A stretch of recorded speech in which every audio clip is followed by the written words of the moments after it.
Hello guys, bienvenue chez la Dwight, it's about everything. Déjà, c'est déjà à mentionner. Je sais que je disais les bébés bad boys en parlant des enfants Didi. Oh, c'est des petits bébés, les bébés, les bébés. Ce ne sont pas des bébés, ce sont des adultes. Donc, si vous pensez que ce sont des bébés innocents qui apprennent à marcher, qui font coucou gaga, vous êtes trompés. Je tenais juste à le dire parce que peut-être il y en a, peut-être même Reggie, il a pris au mot, il a cru que c'était des bébés. Mais on a vu un retournement de situation éclair. Donc, avec Reggie. Et je suis tellement étonnée de ce retournement de situation, mais je me dis en même temps, il tient à sa vie. Donc, il est quand même dans le même coin qu'eux. Il est plus proche d'eux que nous toutes. Donc, on peut imaginer que n'importe où qu'il soit et quoi que ce soit, les bébés bad boys, là, ils vont te régler. Ils l'ont montré, ils l'ont dit, on joue pas à nous. Donc, bref. Et là, on voit le retournement de situation éclair. Que je suis sûre que même lui, quand il change de situation, il tremble au fond de lui. On va regarder ensemble le retournement de situation et si ça ne nous donne pas un indice de savoir qu'il y a des pressions, que certaines personnes qui auraient peut-être voulu parler hésitent à parler, c'est le moment de sonner la cloche, de dire que même de l'intérieur, il y a de la pression qui est faite. Imaginez, même qu'il est enfermé à la prison à Brooklyn, là, le monde n'ose pas trop parler parce qu'ils savent de quoi. On est chez la Doua. It's about everything.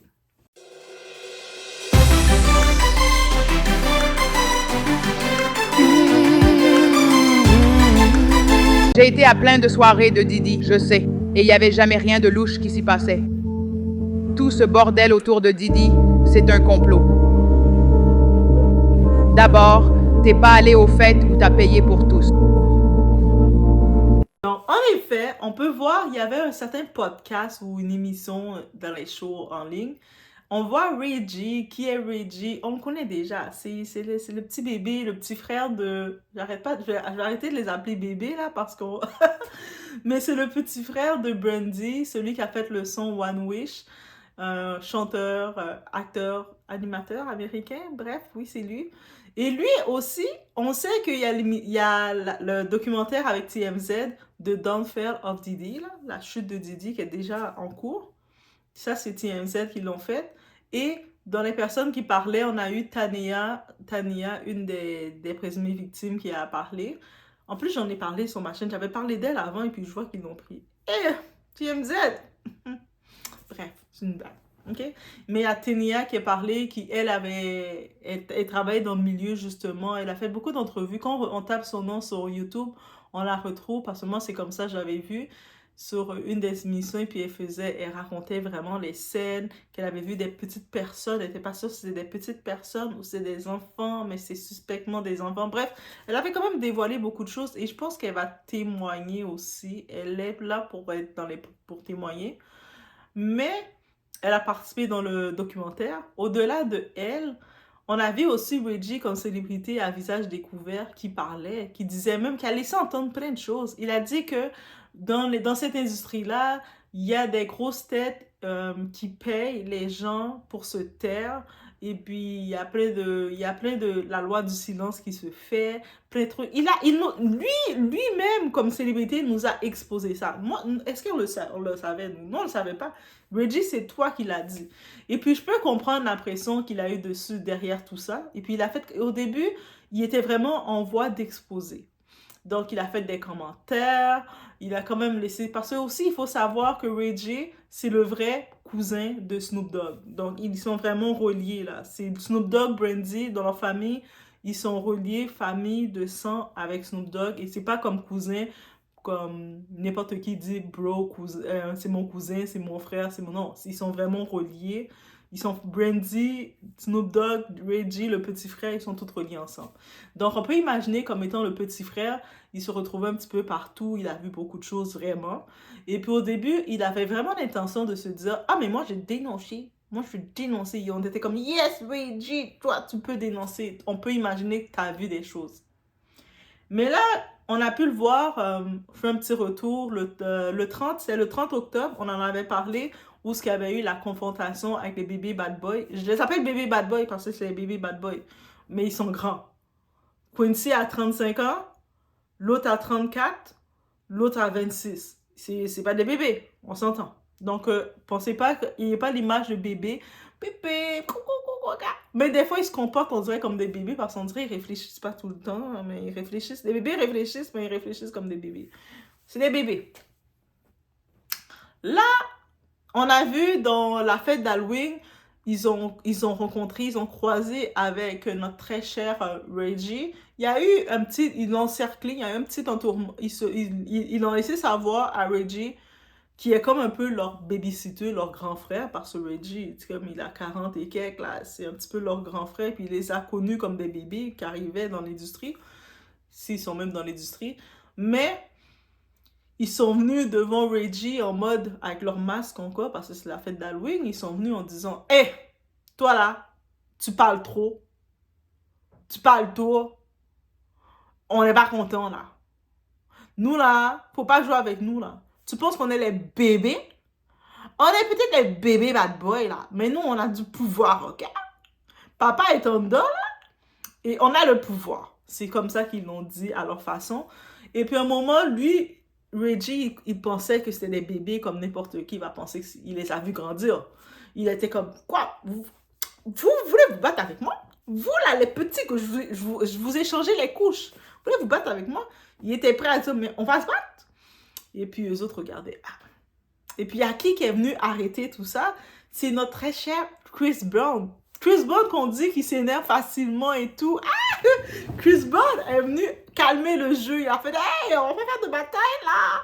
Et mes petits frères, mes petits boutchous, ah, faut pas vous battre. Et Chris Brown, en effet, il a repris les petits boutchous, les bébés bad boy.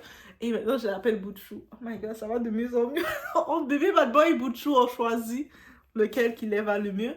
Mais bref, ça s'est pas arrêté là. Après, on les a vus. Ça n'a pas été une bonne chose pour eux de confronter publiquement comme ça. Mais on a pu voir ça.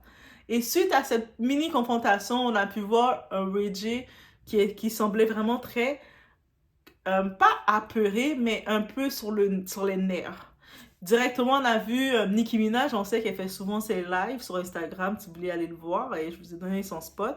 Elle fait beaucoup de lives, surtout sur Instagram, parce que sur TikTok, ça la dérange un peu parce que, tu sais, les fans sont contents de la voir, donc ils mettent plein de cadeaux d'animation, donc elle n'a pas le temps de se mettre en mode avec sa caméra et puis parler avec ses fans. Yeah, you see this. Voilà. Parce qu'à cause des cadeaux, ça dérange, ça la distrait. Mais sur Instagram, elle peut rester pendant des 4 heures de temps. Et elle fait des vrais lives, là. Elle reste là et puis elle parle, là, elle raconte les potins de... Ouais, vous avez vu, l'industrie, c'est comme ça. Vous voyez, hey, les Barbs. C'est pour ça que les Barbs, ils aiment comme ça Nicki Minaj. Et puis, on peut le comprendre parce qu'elle est avec ses Barbs.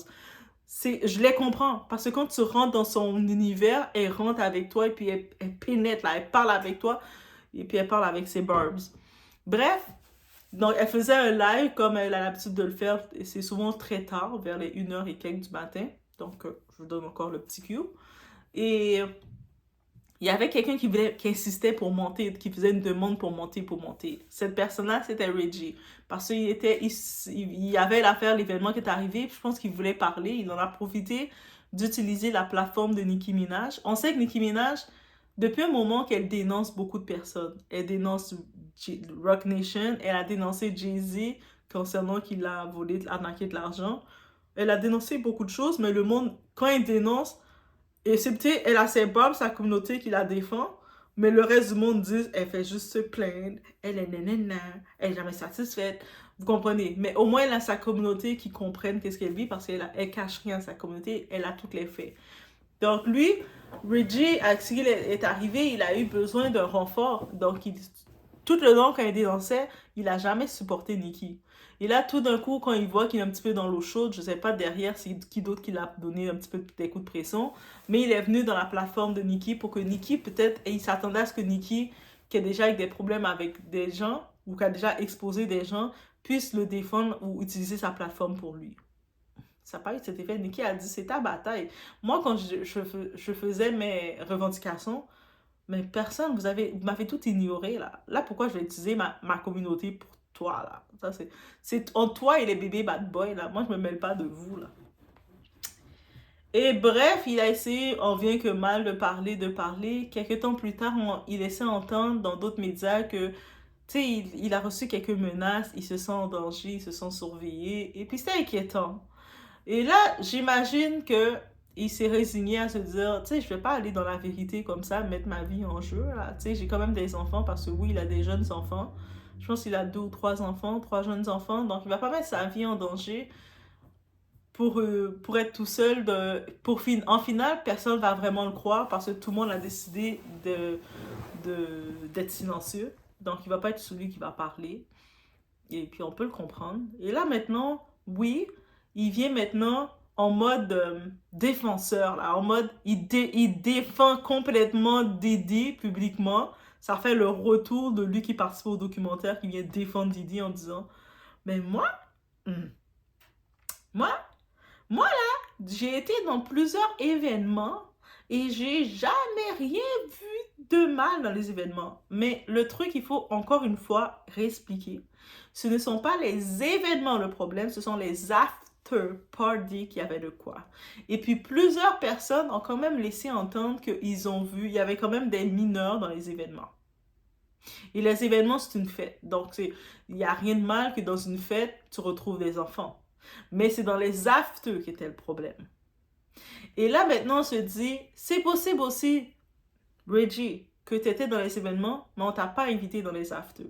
Parce que dans les after, ils invitaient un certain type de personnes qu'ils invitaient, les high class, là. Ils invitaient les gros morceaux.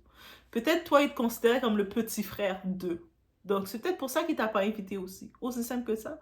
Il te considérait pas assez comme pour t'inviter. Et puis, il sait, des fois, tu es très émotif parce que oui, Reggie est très émotif, mais en même temps, Reggie est très émotif et aussi, il a le don de se retrouver dans des situations complexes. Que ce soit, il est la dernière personne qui était en contact avec Whitney Houston. Donc, il y a plein de petites choses qui se retrouvent et commencent à se dire, probablement qu'on t'utilise comme un pion, Reggie. Toute ta vie, on t'a utilisé comme un pion.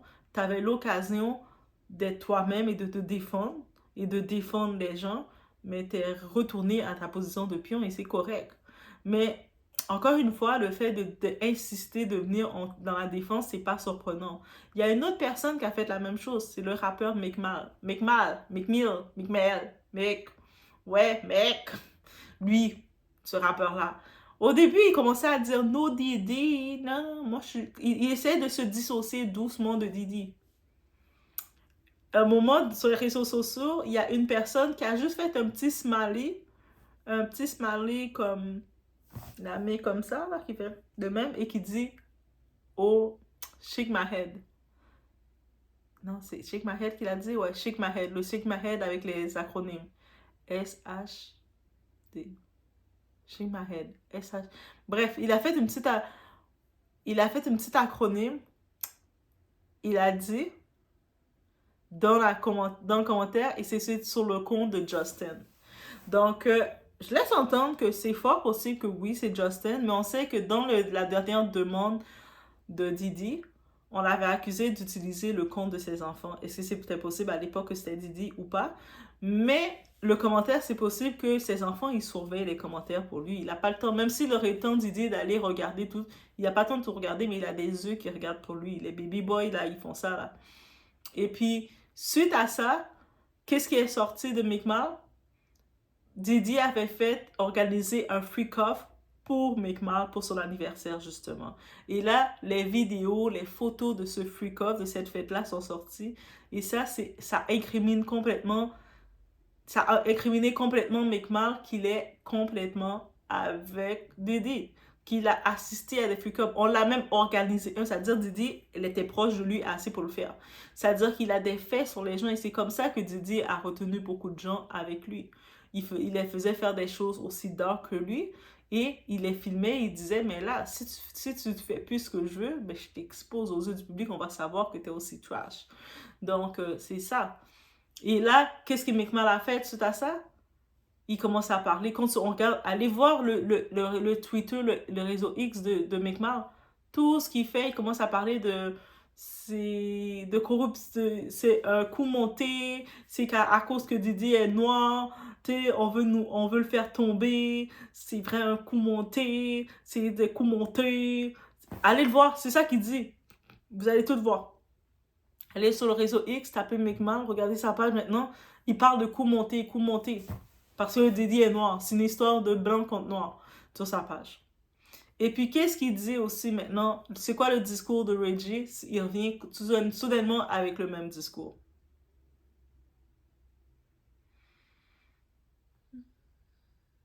On comprend?